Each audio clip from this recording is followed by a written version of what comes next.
Good morning, and thank you very much for joining us. I am Yori Folari. Well, I suppose the big news, if that is what to call it, is that the intended cybersecurity levy has been put on hold now because the president, as was in all of the media, has directed the CBN to suspend the implementation of that law, to suspend the implementation of the levy, which the law allows. So that's where we are now. It's not happening perhaps anytime soon anymore because the president has directed the suspension by, well, let me just leave it at suspended the implementation. Now, by who? Is it by CBN? Is it by the NSA, the Office of the National Security Advisor? Well, let's talk about that. But in the meantime, many will see this move as giving them some sort of relief because businesses, indeed individuals, have said that, you know, there are too many taxes. We're being taxed left, right, and center. There's stress in the land. Stress on business is a disincentive and all of that. So maybe, on one hand, we could say the president is a listening president. But then there are other issues involved. Can the president suspend, can he hook a law, as it were, and say it's in suspended animation? You know, can the president do that? Can the president suspend a law? Maybe that's what legally minded people, as well as members of the public and public commentators will be looking at and will be giving their sort of input into this situation. Well, my guest this morning is a public affairs commentator, Comrade Ayodele Adewale. Thank you very much for coming on, Comrade. Thank you. And, well, as a person in the public space, this conundrum that I sort of threw up, many people will be happy because many people are ready to do legal battle. In fact, I hear that Falana SAN has already headed to court. Olisa Bakoba, another legal luminary, has been, you know, talking about it.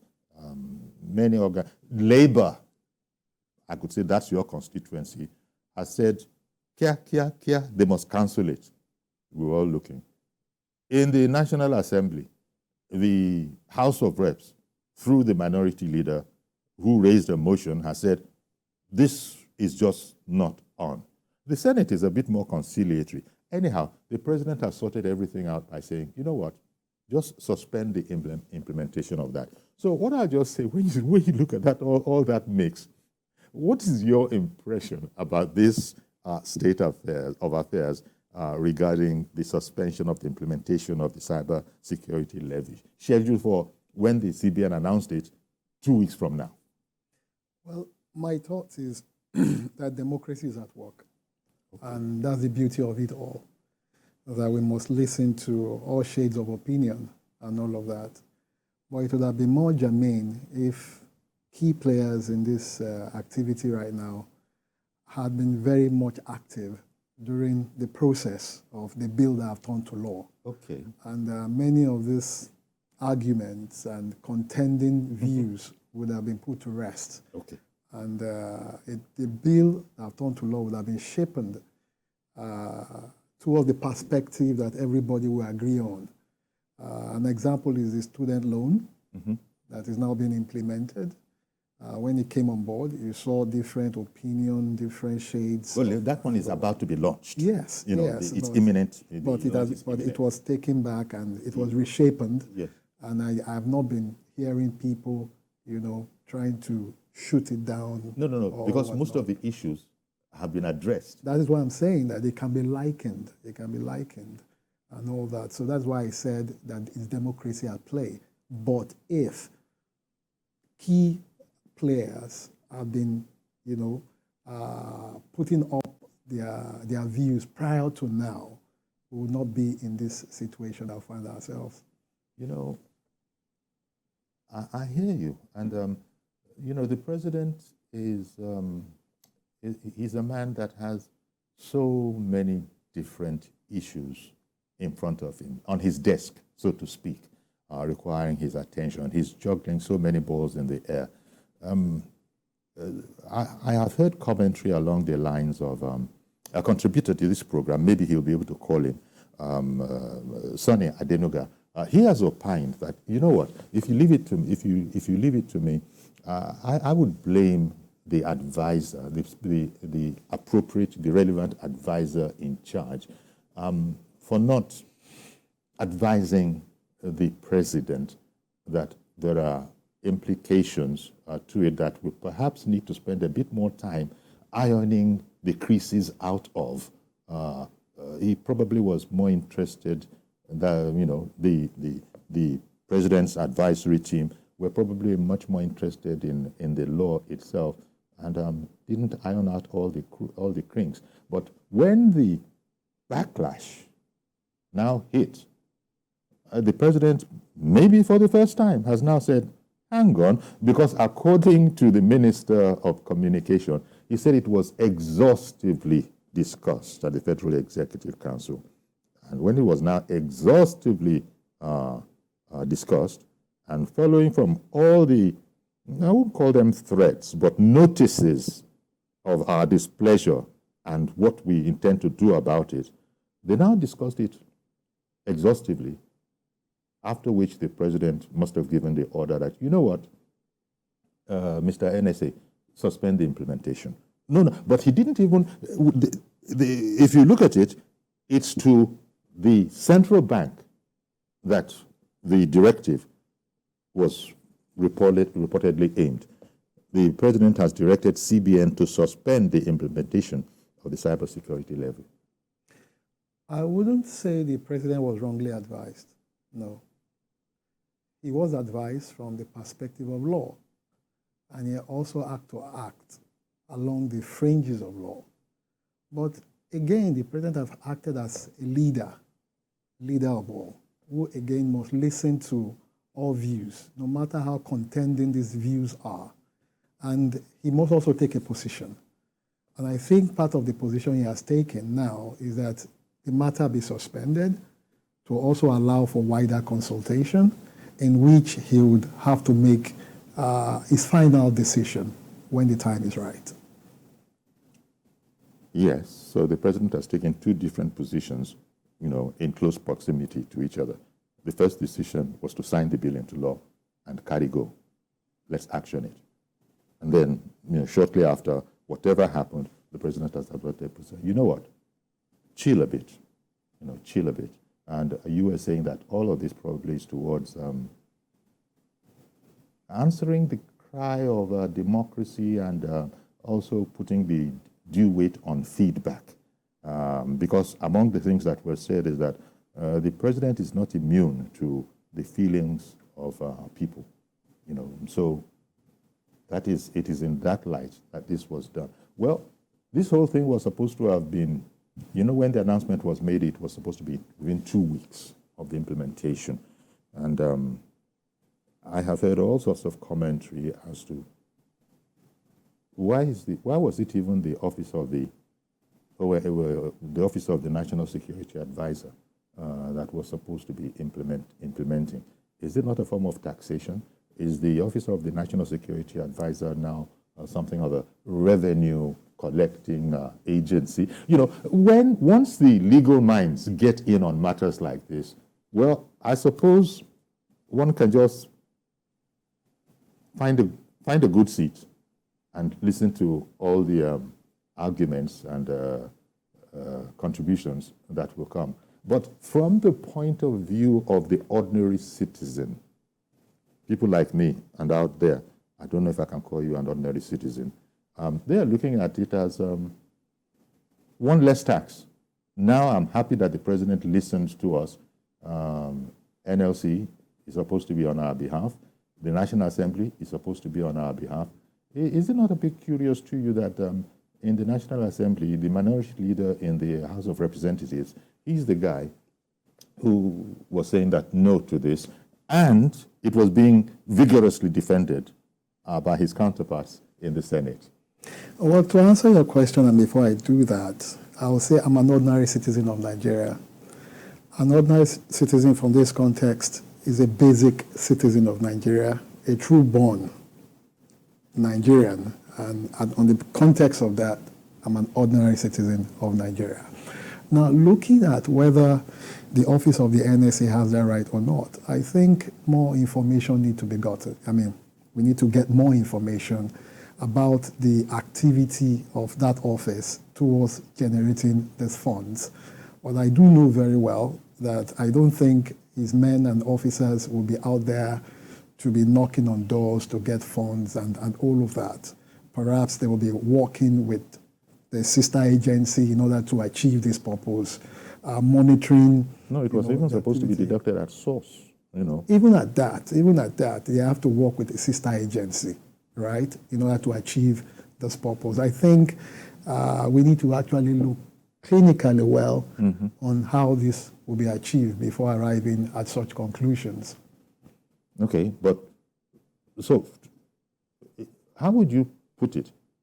Is it a good thing that the president has ordered this suspension to the implementation of the cybersecurity levy? It is a good thing to calm nerves, but the point is, do we need to monitor our cyberspace? Of course. The answer is yes. Yes. Do we need to improve on our technology? The answer is yes. Yes. If I might recount during the campaign of the Renewed Hope, when the president said that he was going to deploy blockchain technology in order to achieve a lot of purposes. And I think the most sophisticated technology that is well advanced now is blockchain. And in order to achieve this purpose, you also need funds. And I do know that when this matter was brought to bear, there were a lot of people that were taken out of that tax net, right? A lot of interest groups were taken out of the tax net. But like I said earlier, when you asked the question that is it good that the president has suspended it, my answer is yes, for him to calm nerves and, of course, review what the matter is.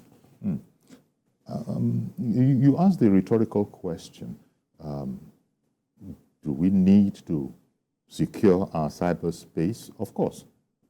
It's rhetorical because everybody will say, yes, of course, so we know that. And it doesn't come cheap. It doesn't come cheap, but where would it come from? Where should it come from? Shouldn't it come from, is it we, the ordinary citizen, the ordinary Nigerian that I spoke about earlier?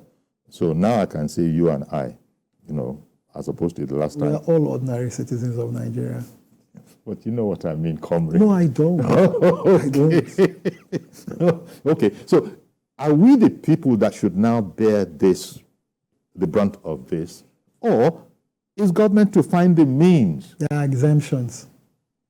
To there were exemptions this core need, that there's no debate, there's no conversation, there's no argument about whether or not we need to. Everybody, from even the, what are those people? The IMF people that we don't agree with. Even they themselves say it is an indispensable need. But the question now is, so is it we, the citizens, or it is government that has to provide for that? Budget for it, do whatever you got to do, but handing it down as a tax, as a levy, to add to the levies that we're already groaning under, perhaps that might be the part that the president is thinking what we need to look at again. If I want to look at the past now, when I was chairman of local government in Nigeria, I'm ward of local government, the first time I came in, I saw a tax line, which is radio and TV license. Why did you go and mention Amu Odofin area? Because Janet has called in from Amu Odofin. Sorry to interrupt you, sir. Janet in Amu Odofin, good morning to you, ma'am. Okay, good morning, Uncle Larry. Good morning. Thank you for calling in. Okay. Good morning, Comrade Ayodele. Good morning, Janet. I'm calling from Amu Odofin. Yeah, he mentioned it. Yes, the suspension of the cybersecurity levy, I must confess, is a huge relief on Nigerians. The president reduced fuel subsidy, and the prices of things in the market, the price of fuel, diesel, everything went up. So it's a big relief on Nigerians. People are trying to cope despite this subsidy removal. So Nigerians are trying to cope, not imposing 0.5. 0.5% is a huge lot on the average Nigerians. There's no food on the street anymore for a poor man on the street. Back there, you go to Mama Put, you buy 200 naira rice, they put beans, put meat, put pomo for you, put egg. Inside 200 naira. Right now, there's no food again for poor man. I get bread. 200 naira is not accessible anymore. Okay. So I believe it's a huge relief on Nigerians, and I must commend President Ashiwaju for that. Thank you. Thank you very much for calling in. It is half of a percentage point that the now suspended levy was supposed to be, half of a percentage point. And I think I heard talk that when it would have been running, we would have been getting somewhere in the region of 4 trillion naira from it annually. But Janet in there was saying what most Nigerians would be saying, which is that it's a good thing, whether or not. In fact, Reuben Abachi, a former presidential spokesperson and journalist and editorialist, has said that he's used the word untidy, that it's a bit untidy that the president has had to come in and order the suspension, of the implementation. I didn't hear him speak, so I wouldn't know. No, but I'm reporting to you factually. Well, I got a bit. I need to know the whole narrative in order to jump into that discourse. But what I would just say is that if you look at the scale of needs in Nigeria right now, it's a lot, and it overwhelms our revenue stream. Yes. And all of that. You talk of infrastructure, education, health, security, and so many things. There are so many contending needs on the meager resource that is there. Yeah. And other agencies too are trying as much as possible to recover funds, like EFCC and all whatnot, in order to bring these funds, for proper use. And I must commend the President's administration, especially from the outcome of yesterday's meeting, where some big companies like Boa and Dangote have decided to exchange tax for infrastructure and all of that. It will take us very far. I think what the administration basically is trying to do is find sources of raising more funds in order to move our system very forward.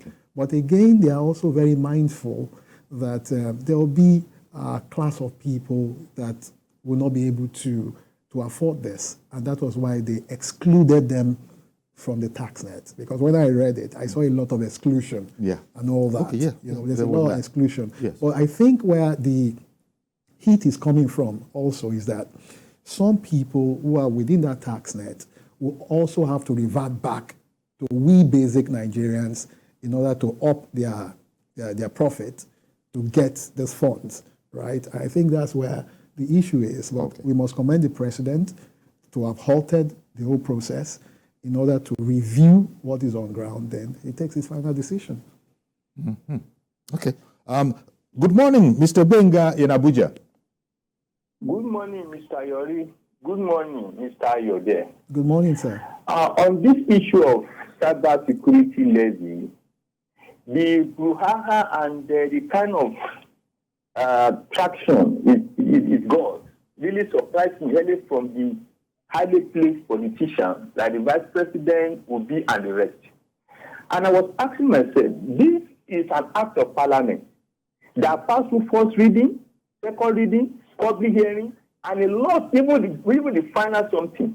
Where were these people when this act was being formulated and when this was before they passed into law? Why couldn't they have brought out all these issues out at that time? To me, it looks as if they just want to exit about politics. That's where I see it. Because does it mean that there are many laws that pass National Assembly that these people were not aware of? And it's when implementation will come now, everybody now be raising an eyebrow. It's not good for us. We can't accept it. Or are they saying that, the law is good, but it's not the right time? Because I didn't really get it. Because if you go through all the dialogue on this, you will see that it's like an insurance levy to protect us from that if you have a cyber attack, and you lose some money, government can really support you with some percentage. If that is the case, why then should we throw it away? Okay, Why I'm not can't too we sure. look at the way make it Benga, better? I'm not too sure about that last point that you made, that it's something of an insurance that should I lose money through fraud, that 4 trillion naira fund will somehow alleviate at least a part thereof for me. I'm not too sure that was part of it, sir. If you go through and people have commented on it, that part of the money is to help. If anybody has a cyber attack and he lost some financial something through cyber attack, maybe it's his account or they hack his account and he lost the money. Okay. That super part of the money will be used a kind of elevating the active and okay, right. take a percentage for your loss because you are contributing to this. That's the explanation I got. My own is that does it mean that there are many laws that have been passed that the politicians and this elite are not aware of? That is when it comes to implementation, we now be saying no, we cannot accept it. I think this should have been said to if at the public hearing before they pass into law. Even some of the senators and House of Reps are like, no, we don't know this one exists in this law. Yes. And I'm asking myself, why should that be? Exactly. That's my question. Thank you very much. Thank you, Benga. You see, Benga brings up another very important issue about this. He's talking about the public readings of the bill, and every Nigerian, bar none, is entitled to attend. You know, of course, they don't have the space for it. But the important point is that before the law gets to having the president's signature and it becoming law, every Nigerian has the right to attend those public hearings and voice your opposition there. Now, Benga has brought up the fact that perhaps it's part of our character to not be vigilant enough about these matters. The law wasn't made in secret. It went through what all laws must go through, unless somebody can explain to the contrary. So nobody attended it then. Nobody from Labour attended those public hearings, whereupon they might have brought all of this out. In short, all the people that see it, everybody, including IMF through their representatives and whoever, we were not, what is the word now? We were not vigilant enough. So, but now that it has been signed into law, then everybody has now taken an interest, has looked at it. The headline is that a levy of 0.5% is about to be imposed, and it hits the fan. Relate to the point that Benga brought up about the attitude of the average Nigerian to these matters of lawmaking. Do you think that we are, observant enough? Do you think that this just happened? That whole question. How vigilant are we? I will distance myself from the word we, because everybody wasn't conscious of what was happening as at then. Some class of people were invited, and I'm sure there was an advert put out inviting all interest groupings to attend to that issue. So my advice will be to... But beyond the invitation, sir, isn't it part of the way it is set up that you don't even need an invitation as a citizen? I said it, sir, if you had listened to it, sir. I said perhaps they've brought out public notice on national newspapers, which ordinarily they do, to invite people to attend. But the point is, how many people can afford to buy that? So what should have been done, I'm advising the lawmakers now, is that when you have, they need to strengthen their relationship with the media, and of course have a very robust social media platform, because they can cut costs by using live feeds on social media to plug into various popular bloggers and all of that for people to get to know. And the mainstream media too, perhaps is the cost, because you know how much it will cost to have 1 hour live view on each TV station and all of that. Perhaps is the cost. But they should formulate a relationship that will look more like civic engagement, so that when issues of this matter are discussed, then the TV stations can bring in their public, their social corporate responsibility to bear in order to reduce costs that is being spent by National Assembly for publicity. Okay. Let me just quickly say here that the inaugural flight of the 2024 Pilgrim Airlift to Saudi Arabia, is actually commencing now at the National Hajj Commission of Nigeria at the Sir Ahmadu Bello International Airport building in Kebbi State, around now. For coming to for you Kebbi to know State that. for the So that's second the ceremony time there. within a short period of 8 months. Okay, so while that is going on, just gave you that notice. I hear you. So Ada, good morning to you, Ada. Good morning to your guest. Yes. Is it Comrade Ayodele? It's Ada calling from Jos Plateau State. Yes. Good morning, madam. I must commend Mr. President for listening to the hues and cries about cybersecurity, cybersecurity levy, But Mr. Ayodele, I must tell you something. As much as being a listening president is a leadership policy, but it becomes ridiculous when it becomes one too many. He gives the impression that he doesn't think through, he doesn't carry people along before making the pronouncement. So I think he should try and put a stop to that to some reasonable extent. But for me, it's not a question of suspending it. It's a very bad policy. Why should I be the one to contribute for them to secure the cyberspace? Am I not paying other taxes? Nigerians not paying other taxes? Those in that realm, can't they take care of that, the banks and the rest of them? It's not really fair. Everything we are being taxed, it doesn't show concern as far as I'm concerned. So let it be repealed, not mere suspension, let it be repealed. Okay. The lawmakers should go back to the drawing board and make sure they repeal that law. Then it's unfortunate that President Tinubu keeps emphasizing that he would ensure to make policies that would let the poor breathe. But the reverse is the case, which is a clear evidence of lack of leadership capability. Let him allow us breathe. They subsidize energy, they subsidize agriculture, they subsidize robust health and the rest of them. But we keep on dancing to the IMF policies, whatever, forgetting that every economy has its own peculiarity. So we should move away from always wanting to buy in anything IMF tells us. All the same, let's not go for Nigeria. Thank you for calling in. Again, just as I said at the top, most Nigerians, most of us, because the taxes are much, will be relieved at this. Ada is saying that, well, never mind suspending the implementation of the cybersecurity level.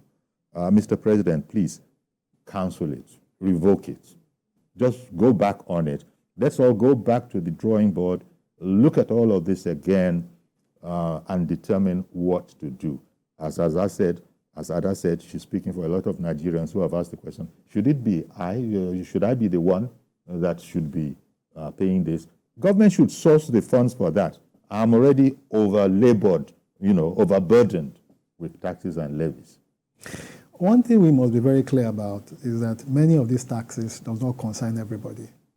There are some tax that concern some specific set of businesses, while there are some tax that concern some people. Take, for instance, taxes that are collected from Nigerian workers, right? A lot of people work on the street of Nigeria that are exempted from the tax based on what you earn. So when you now make it a general statement, right, you also need to explain in details who and who belong to this tax bracket, who and who belongs here, which the administration have been doing. They will list everything out and all of that. But the point is that a lot of us don't get to really read to understand it, the details, then we generalize. Because take it or leave it, even in higher climate, especially in Scandinavian countries, all their systems are working, but they are also paying for those systems, and their system is taking care of them. And that's the height we have to get to. Block all leakages, take away corruption, make people work effectively to improve on the system. But if you say they should go and generate funds, even the natural resources that we have is not even enough to take care of our sundry matters right now. So we must be very creative in looking for ways to make things work. And that was why I said that I'm very happy from what came out from the National Executive Council as of yesterday, that tax have been converted to infrastructure. And I gave you 2 examples and all that. The more we have more of this, the more better for our system. But that people will not pay for some sundry matters, especially when they have the ability to do so in order to move the system forward, I don't think we should encourage it. What we need to look at more is that these taxes that have been taken before the formulation and put it into law, is everybody in sync with it? Is it well discussed? Is it agreed on? And to also channel it to the right. Maybe those are the areas to interrogate. Does everybody, one, know about it? You've commented on that an invitation must have been sent out, even if you didn't see it. It couldn't have been without one. The fact that most people didn't know that it was going to concern them, most people didn't see that the figure, even though if it is half of a percentage point, it adds up. Every little bit adds up. So that figure of maybe people just caught hold of the figure of 4 trillion naira projected revenue. And somehow there are those who have taken issue with the administration of the fund from the Office of the National Security Advisor. So all of these are probably things that can now be reviewed when you put them now, because Adas just said it, I think you also alluded to it. We can now go back and look to see what needs to be done. But one thing that the president's move has sort of done by him suspending the implementation, I'm not too sure. The lawyers will need to advise us what that probably does to the law itself. But the CBN has not withdrawn, according to some people. The CBN has not yet withdrawn that circular. And you know the way the machinery of government rules. They can say nobody ever told us. We don't operate here by newspapers. So I don't know. It is reported that, in fact, they are even saying, again, one has to be careful about this, that some of the banks did not even wait for the 2 weeks to come and go before they started actioning this. And there are commentators that have said that it is untoward. It is untoward, it is improper, and it needs to stop. This whole matter about an undue haste to inflict these, legitimate as it was before the president stepped in, levy. Are we all Nigerians? Do you have the same Nigerian blood flowing through your veins? I mean, if you can do it, so. But now the president would appear to have saved us a lot in terms of legal costs, because all sorts of senior advocates of Nigeria would have been lining up in the courts now. And I just lose guys. So the president has really done much. Ada has commended him. Maybe other people have commended him.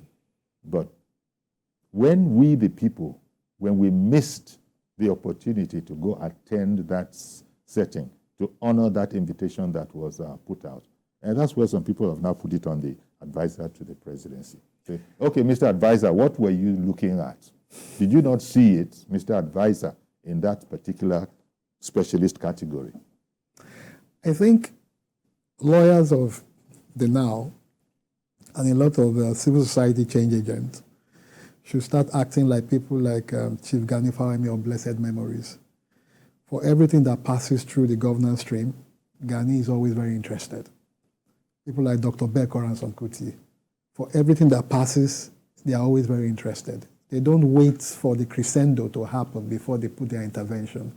And it goes to show that those interest grouping need to put more attention to national issues as it comes. Okay. I'll tell you what, maybe I think we should go on a break now so that... okay, welcome back. Just went on that quick break to get that out of the way as we are discussing President Tinubu directing the central bank to suspend the implementation of the cybersecurity levy. Because in any case, even though it was supposed to be administered from or by the Office of the National Security Advisor, it all goes back to central bank. Central bank was the one, the regulator that sent the circular out to all banks to implement in this manner as provided for by the law. Now, I was making the point that reportedly central bank, has not withdrawn that circular yet, and it probably needs to, lest there be confusion.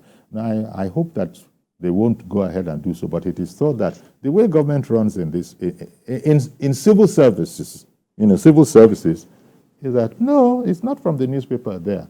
So we just hope that the right things are being done. Central bank, even before hearing this from us, knows that it has put out that circular, and upon the news coming out last night, it needs to now move to say, okay, banks, all of you, just step down, don't action that thing anymore. Those of you that have actioned it already, can you please make efforts to refund? Indeed, some are even saying on top of that, apologize. The directive that was given is to halt, right? It is not to cancel whatever. If you cancel it, you'll be offending the law. And I think that directive came from a result of national cohesion, national security, so that there will not be any crisis and people will not lose lives and have all of that. So the president is in order, looking at the way the thing is going in order to prevent any crisis that might erupt from that law. So he's well in line. From the implementation of that law. So he's well in line. And I've not seen from what you have said or heard from what you have said that it is the National Security Advisor's office that is now giving out those levy bills and all of that. No. The CBN, the cybersecurity part of it. Yes. That's why they say that fund, for whatever reason it was involved, the CBN and the banks will know how they're going to go about it. The fund in question is to take care of that matter, the subhead, which is on cybersecurity. Yes, so maybe that's why it was. I think more discussions need to be, taken, more information need to be put out, and for those who are contending, they should also take more information to look at it clinically. Then we all align and move forward. I guess we can't, because we were even saying something, we were speaking when we went off air for that short break about the attitude of the civil society groups and indeed the citizenry not being observant enough to notice when these things are in motion. Because everybody, we made the point earlier, is supposed to. If you have an objection, go listen, obtain a copy, see what is not working here, and that is the point at which, before it became law, before it arrived at the desk of the president, and whether advisor or no advisor, but we're saying that there should be safety nets. It's possible that what the ordinary man on the street didn't see, the advisors, might have seen. But you said that you should be excused. You're not going to put any blame on any advisor. No. I'll take you back in history. There was a time that Nigeria was to sign a pact, I think with the UK, also on the Anglo Defence Park. And the Nigerian students took it upon themselves as civil society and brought the matter to bear. And there was robust discussion, and Nigeria never went through with it, right? They didn't even go through the parliament and what have you. So we must imbibe that culture again, that once we hear it and everybody feels that it's not right, it's a democratic system of government. But did we hear it? Of course they heard. This one that has become Rondo now. Of course they heard. It is the interest of people that you're not key into it properly. Some people heard it was discussed. Of course. Right? It was what people heard. Because there would have been the publication of an advertisement. The media too would have been there. But the people's interest didn't key into it properly. So is it that we the people, not we, dropped the ball? That's why I said you can't people dropped the ball. You can't use we, right? Because some people are privileged to get the information. So those who are privileged to get the information are the ones that will cascade it. But they didn't in this instance. Just the way it has been cascaded now. Now. For everybody to know about it and key into it. So not very many of those of us who are seeing fault with it, not many of that percentage, if at all any, were privileged to be at those public hearings. We can all not be privileged to be there. No, statistically. Over 200 million Nigerians cannot be there. Statistically. So what I did advise earlier, that perhaps it is the cost of the publicity that might not be enough for National Assembly to reach all across. But again, there are demographic interests that participated in that session, right?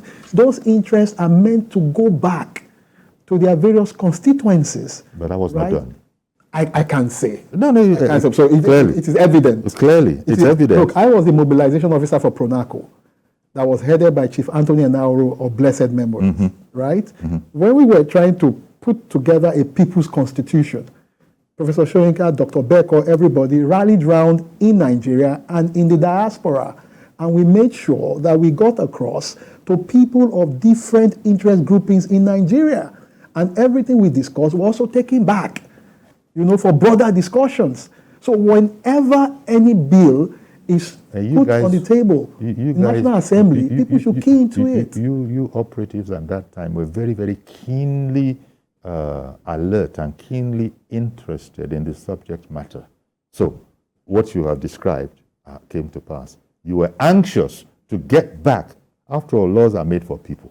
So you were anxious to get back to representatives of those people. This is where they are now. This is what is going to be decided upon now and all. So that is the kind of thing, the kind of vigilance that we need, even in the NANS. I was national PRO of NANS, right? NANS has 3 agendas. State of the Union, right?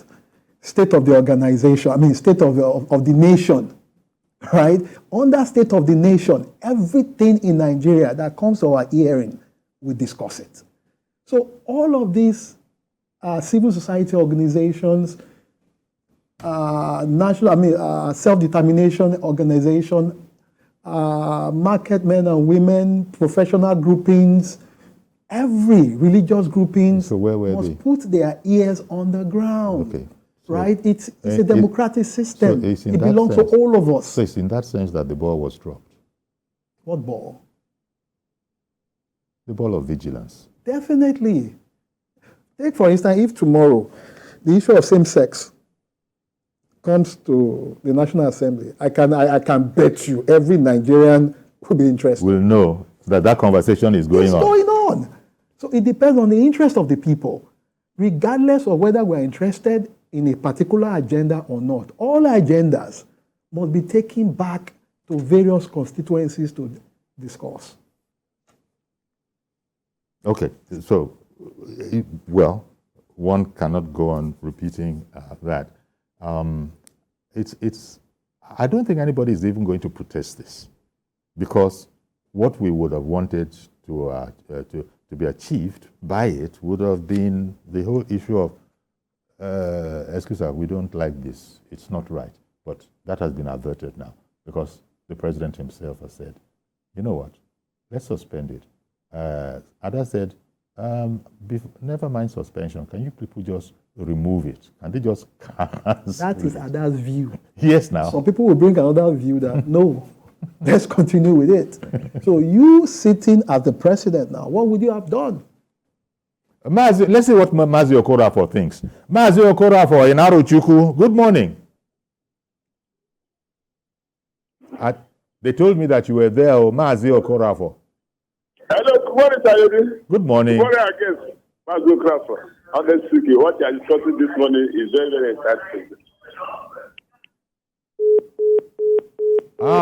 Abeg, see if you can just get us back, Mazi Okorafor. I was even hearing some kind of an echo, so I was just hoping that there wouldn't be an issue. Indeed, Mazi thinks it's interesting.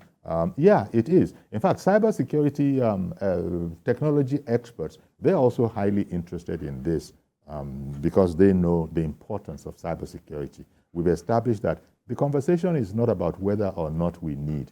It's not even about whether or not we can afford. We can't afford not to afford. We must be in there. But where is it going to come from? That is where some people are now making the argument that, should it be me? Ada made that argument. Should it be me, the ordinary citizen? A government that is taking care of so very much, should it be me now that is supposed to be an interconnecting bridge? In Lagos State, should it be me that is supposed to be taking care of the blue rail and the red rail? No. There are people that are supposed to do that. Find the funds. Leave me alone, Jeje. I'm trying to manage the multiplicity of taxes that I'm handling. In the pyramid of wealth in Nigeria right now, there are some people at the lower ebb, right? And the government have considered them very well, and they've taken them off the tax net. That, look, they can't afford this, right? In some states, they will say anybody that earns from 500,000 naira below per annum, take them off the tax net, as long as you can prove it and all that. We are still trying to help them grow.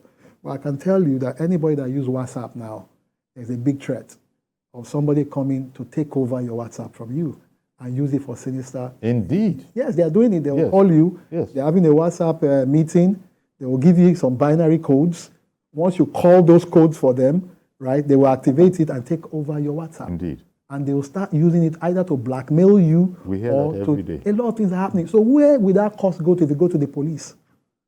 The police already are overwhelmed because they don't even have enough of money to take care of the welfare of their men and to also bring in some gadgets and equipment that they need, right?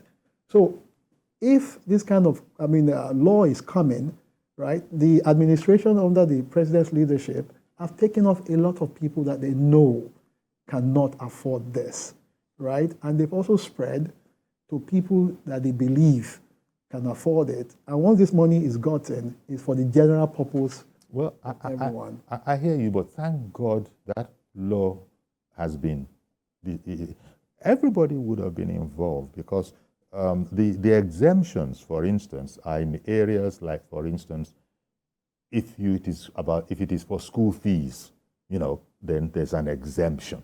So and similar, but ordinarily, you are going to be hit with half of a percentage point just for a mobile banking transaction. Whereas, so I take what you're saying that there are certain categories of businesses and operations that were exempted. The one that I can remember clearly now is that where it concerns paying school fees, nobody should put that half of a percentage point on it. And there would have been other similar ones. So in that sense, a lot of people, because I don't know where they were going to get the 4 trillion naira projected per annum if it wasn't going to be as widespread as that. Okay, Mr. Ade in the UK, good morning to you. Yeah, good morning. The reason I'm calling is that because of what your guest just said now, about a few minutes ago. My WhatsApp that I'm using for Nigeria, so my network contacted me that somebody is asking for my passcode. Did I give anybody? I said, no, I didn't give anybody authorization to ask for my passcode. So, and last week, they sent a message to me again that somebody is trying to take over the WhatsApp that I want to change the number. I said, no, I didn't ask for all these things. And that WhatsApp is dedicated for Nigeria. So what I did was I deleted everything off.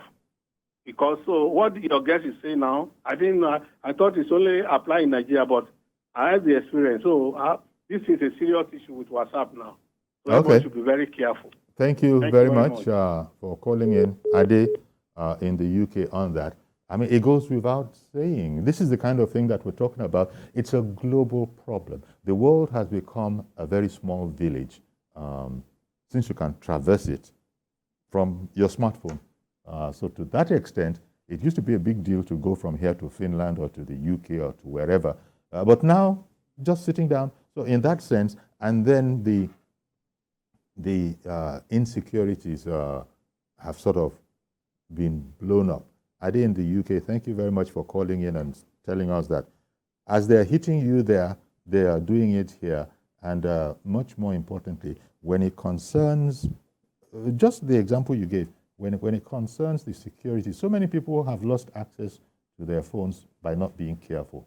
And this has really led to added expenses to to, install security in your phone so that your phone will, the apps on your phone will help you to know when it's a phishing operation, or if not a phishing operation, somebody is trying to take over. Because these are the things that we need to enhance our security. And this thing will run into trillions.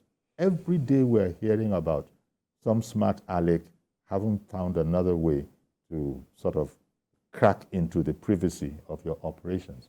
Sir, have you noticed as far back as 3 years ago that if you go to most ATM in the weekend, you hardly get money from Friday to Sunday?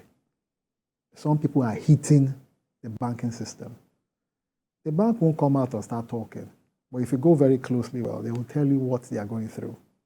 A lot of people are hitting them. Likewise, so many organizations like that. So it's a critical problem. It's a critical issue in Nigeria, because Nigeria is one of the very few countries that its civilization now is highly technological, especially when it comes to commerce and fund transfer. And as much as you have that inclination in technology, you're going to have a lot of bad guys coming in. So the National Security Advisor's Office, the various security agencies in Nigeria will need to deploy more effort in combating these things. And so it means that you need more funds. Require more funds, resources. Yes. And so we've come back full circle to nobody is saying there's anything wrong with the idea in terms of the need to implement this. Nobody. Where should it come from is the other matter. And I think that is what the president has said. Okay, just everybody calm down. Calm down. Shall we just suspend the implementation so that these things can be looked at again? Can be well understood by everyone. And if there's a need to rejig, then they go back to National Assembly. That is what I want to think is happening. Okay, so exactly. So that's your take on it. Indeed, that might well be what the situation is. But we don't know more than we know at the moment, which is that the president has ordered or directed CBN to suspend the implementation, quoting news reports. And so let's just leave it at that. Most Nigerians will feel a sense of relief. Let me thank you very much, Comrade Ayodele Adewale. Thank you for having me. Public commentator, for coming on, and airing this subject matter with us. And thank you very much for those who contributed to it as well. A big sense of relief.